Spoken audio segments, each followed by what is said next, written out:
Aujourd'hui, je vais te dévoiler l'information la plus importante que j'ai apprise sur la bourse. Tu peux étudier tous les livres qui existent sur la bourse, mais cette information déterminera si tu gagnes de l'argent ou si tu perds de l'argent. Et cette information est de savoir qui est le véritable ennemi. Je ne vais pas aller par quatre chemins. Ton plus grand ennemi en bourse, c'est toi-même.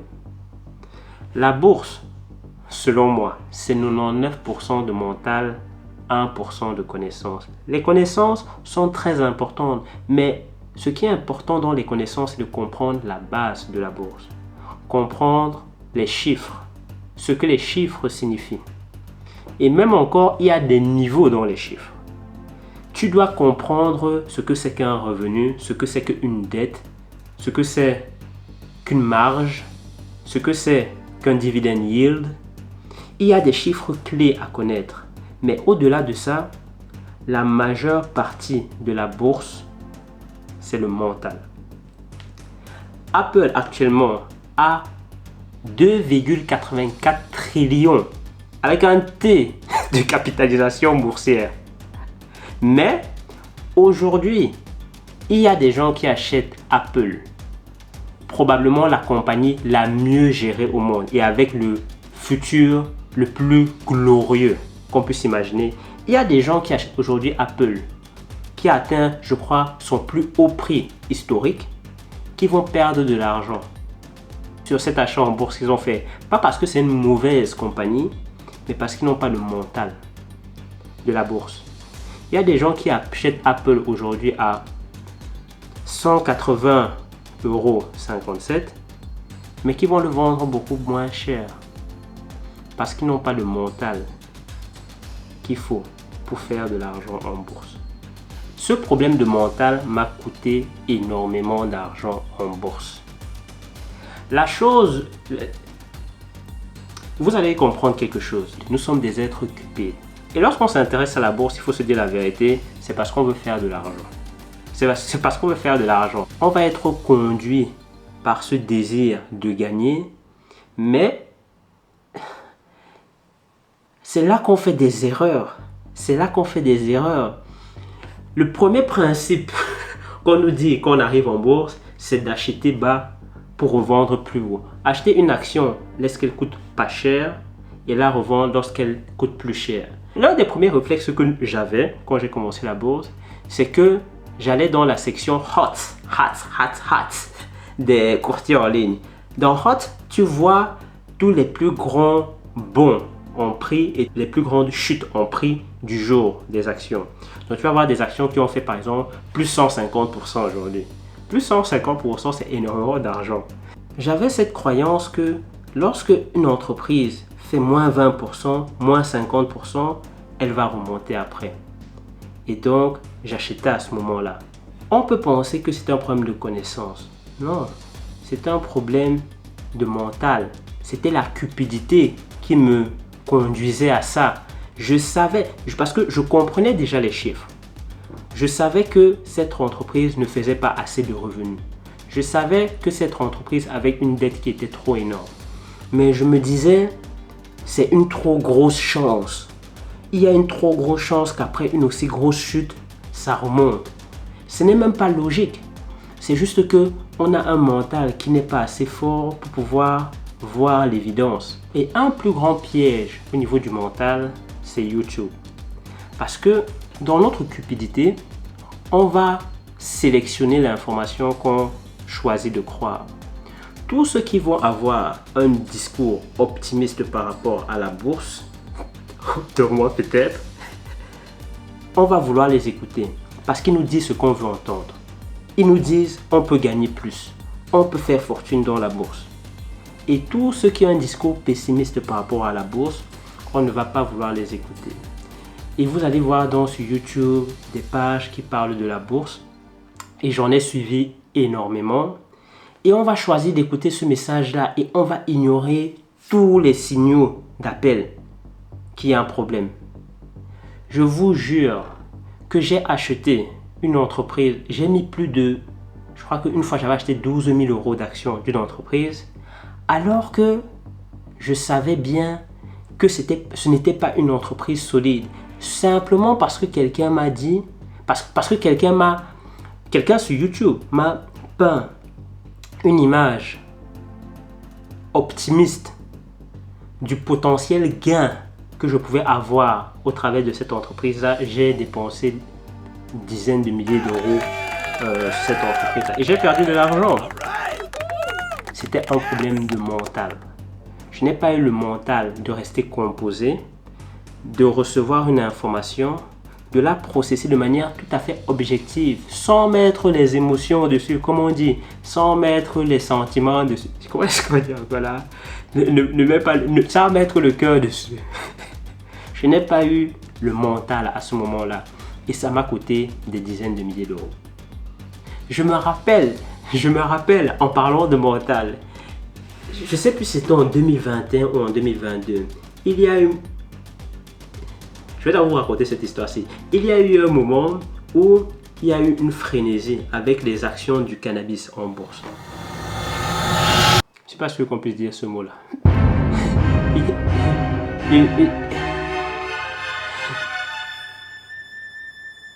Ouais, je pense qu'on peut dire ce mot-là.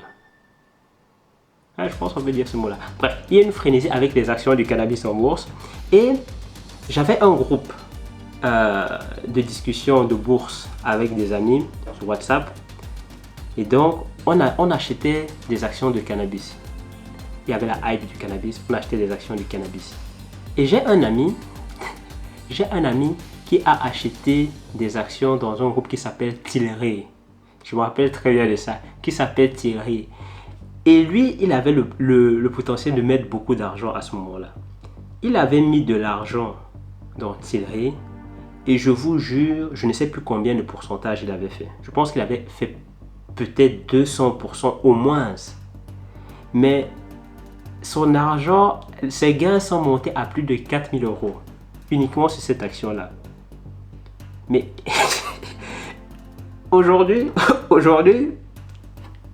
il gagne beaucoup plus d'argent que ça. Ça ne représente probablement plus rien pour lui. Mais je pense que ça doit le réveiller encore dans la nuit. Il avait dépassé plus de 4000 euros de bénéfices sur cette action, mais il a voulu garder. Parce que pour lui, it was going to the moon, comme on disait. Quand tu entends quelqu'un dire to the moon en bourse, arrête de l'écouter. Arrête de l'écouter parce qu'il est en train de jouer sur tes émotions. Mon ami pensait que son action allait aller, je sais pas, à plus 1000% ou quelque chose comme ça. Il se voyait peut-être faire 100 000 euros de bénéfices dessus, 200 000 euros, je ne sais pas. Il a gardé cette action-là. Et je pense qu'on avait discuté sérieusement un soir s'il fallait qu'il la vende ou pas. Il avait choisi de la garder. Et le jour suivant, ça s'est juste effondré. Ça s'est juste effondré. Il est passé à côté de 4000 euros passifs. Je raconte ça, mais moi j'avais fait la même chose avec plus de 10 000 euros. Bref. Donc c'était un problème de mental. En bourse, il faut savoir garder son sang-froid. Et je peux vous dire tout ceci, mais tant que vous n'avez pas expérimenté ça, tant que vous n'avez pas perdu votre argent, tant que vous n'avez pas perdu beaucoup d'argent, je peux vous dire tout ce que je veux. Vous allez le comprendre. Votre cerveau va faire un sens de ce que je vous dis. Mais c'est inscrit dans notre chair parce qu'on a perdu de l'argent à cause de notre mental faible. Et c'est ça la bourse. C'est pour ça que je dis, il faut apprendre la bourse. Probablement progressivement, commencer par des petites sommes et se forger un mental. Parce que, je vous dis, il y a des gens qui achètent Apple aujourd'hui et qui vont perdre de l'argent sur Apple. Pour moi, ça n'a même pas de sens. Mais il y a des gens qui achètent Apple aujourd'hui. Probablement la meilleure compagnie au monde. La compagnie la plus mieux gérée au monde. Et qui vont perdre de l'argent sur Apple.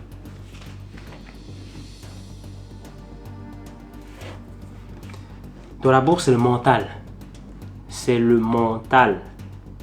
La bourse, c'est le mental. Je vous jure, vous pensez que vous avez le mental jusqu'à vous voyez une de vos actions descendre à 40%, 80%, 90%, vous voyez devant un ticker, donc ça veut dire l'acronyme d'une de vos actions, moins, je ne sais pas moi, moins 12 000 euros. C'est là que vous commencez à savoir si vous avez les coronets, comme on dit, si vous avez le mental. Aujourd'hui, moi je peux voir moins 10 000, moins 20 000 dans mon compte, moins 30 000, moins 40 000 dans mon compte en bourse. C'est là. Ok. Whatever. Mais avant, même quand je voyais moins 50 euros dans mon compte, dans mon portefeuille d'actions, je paniquais. Je paniquais. Et je pense aussi que pour acquérir ce mental, il faut revoir sa psychologie sur l'argent. Il faut comprendre ce qu'est l'argent. Parce que pour la majorité des personnes, l'argent c'est quelque chose de très sentimental. Les gens mettent les émotions sur l'argent. Peut-être à raison, mais moi personnellement je ne mets plus d'émotions sur l'argent. L'argent pour moi c'est un outil. Un outil pour avoir la vie la plus agréable possible. Ça me sert à mieux naviguer la vie. Je ne mets pas le cœur sur l'argent. Mais si vous mettez le cœur sur l'argent, n'allez pas en bourse. Si vous savez que vous ne savez pas vous détacher de l'argent, je ne pense pas que ce soit une bonne idée d'aller en bourse. Si vous pensez être le genre de personne impulsive, impulsif dans la vie réelle, personnellement, et vous pensez que vous ne pouvez pas changer, personnellement, je pense que la bourse n'est pas pour vous. Ce n'est pas pour vous. Parce que en bourse même, il y a encore une chose. Fear of missing out. Quand vous allez arriver en bourse, vous allez être soumis à beaucoup d'informations. Vous allez voir les gens dire, ah, cette action-ci, it's going to the moon. It's going to the moon. On va dire, le Bitcoin va exploser. Ça va atteindre les 100 000, les 200 000. Vous allez entendre ça pour plein d'actions, plein d'actions. Et vous allez avoir cette peur de manquer l'opportunité, the fear of missing out. Vous allez avoir cette peur de manquer l'opportunité. Et vous allez faire des achats impulsifs. Je sais, j'ai fait ça, je vous le dis. Vous allez faire des achats impulsifs. J'espère que vous allez apprendre de ces erreurs. J'espère que ce ne seront pas des erreurs critiques. Mais ça risque, je ne vois pas quelqu'un arriver en bourse sans faire cette erreur au moins une fois. Pour moi, ce n'est pas possible. Pour moi, ce n'est pas possible. Le fear of missing out, c'est quelque chose de terrible. Ça a fait perdre énormément d'argent aux gens. Si vous vous intéressez à la bourse depuis un moment, vous avez probablement entendu parler de la saga AMC et GameStop. En fait, c'est deux entreprises, AMC et GameStop. AMC, je crois qu'ils font dans les salles de cinéma, donc ils ont des chaînes de cinéma. Et GameStop, c'est des ventes de DVD ou de jeux vidéo, des choses comme ça, physiques. Je ne vais pas aller dans la complexité des explications, mais il y a eu un moment dans la bourse où il y a eu une confrontation entre les retail investors, donc les petits investisseurs comme nous, et les grands fonds d'investissement. Et les petits investisseurs ont voulu faire la guerre aux grands fonds d'investissement. Et ils ont obligé les grands fonds d'investissement à acheter en masse certaines actions d'AMC et GameStop. Je ne vais pas vous expliquer dans la complexité, mais comprenez juste, ils ont obligé les grands investisseurs à acheter en masse les actions de GameStop et d'AMC. Et quand on achète énormément en masse les actions d'une entreprise, le prix augmente. Généralement, le prix augmente à cause de la psychologie de la bourse. On n'entre pas dans les détails. Et il y a énormément de personnes qui ont fait énormément. Il y a des gens qui ont fait énormément de gains sur ces deux actions parce que le prix de l'action s'est juste envolé. Mais il y a aussi d'autres personnes qui ont perdu énormément d'argent à cette période-là parce qu'ils ont eu le fear of missing out. Ils ont eu peur de manquer l'opportunité. Et quand le prix de l'action était déjà explosé, était très haut, ils ont acheté à ce moment-là. Et qu'est-ce qui se passe quand tu achètes au-dessus? Dans ce genre de situation, c'est depuis que je suis en bourse, ça se passe toujours de la même manière. Dès que quelque chose explose, genre, ça finit par retomber.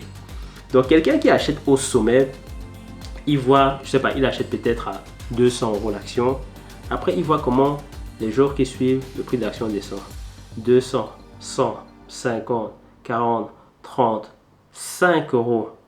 Si tu achètes une action à 200 € et ça passe à 5 €, ça veut dire que tu as perdu 40 fois. Tu as perdu 40 fois ta mise. Il y a des gens qui sont devenus millionnaires à ce moment-là, mais il y a des gens qui ont perdu énormément d'argent. Et depuis que j'ai vu ça, entre autres, pour moi, je n'essaye plus de faire des paris fous en bourse. Non, c'est fini pour moi.